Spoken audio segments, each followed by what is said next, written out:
രാഷ്ട്രപതി ദ്രൗപദി മുർമു ശബരിമലയിലേക്ക് പുറപ്പെട്ടു. ഹെലികോപ്റ്ററിൽ പ്രമാണം ഇൻഡോർ സ്റ്റേഡിയത്തിൽ ഇറങ്ങിയ രാഷ്ട്രപതി പമ്പയിലേക്ക് തിരിച്ചു. കെട്ട് നിറച്ച് പ്രത്യേക ഗൂർഖ വാഹനത്തിൽ സന്നിധാനത്തിലേക്ക് എത്തും. ശബരിമലയിൽ കനത്ത സുരക്ഷ. രാഷ്ട്രപതി മടങ്ങും വരെ ഭക്തർക്ക് പ്രവേശനമില്ല.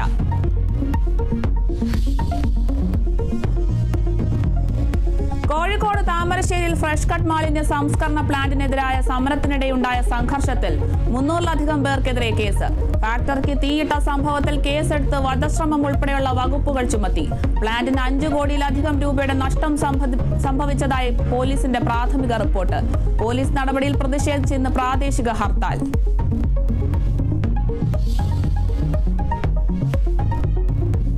സംസ്ഥാനത്ത് ഇന്ന് ശക്തമായ മഴയ്ക്ക് സാധ്യത.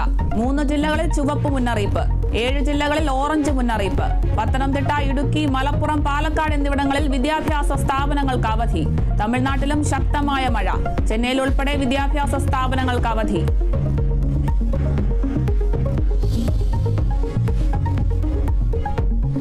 AICC ജനറൽ സെക്രട്ടറി KC വേണുഗോപാലിന് കേരളം കേന്ദ്രീകരിച്ച് പ്രവർത്തിക്കാൻ ഹൈക്കമാൻഡ് നിർദ്ദേശം ഭരണം തിരിച്ചുപിടിക്കുക എന്ന ലക്ഷ്യത്തോടെ.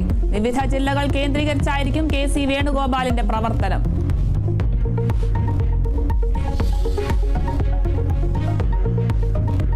യുക്രൈൻ റഷ്യ വെടിനിർത്തൽ കരാറുമായി ബന്ധപ്പെട്ട് ട്രംപ് പുടിൻ കൂടിക്കാഴ്ച ഉടൻ ഉണ്ടാകില്ല.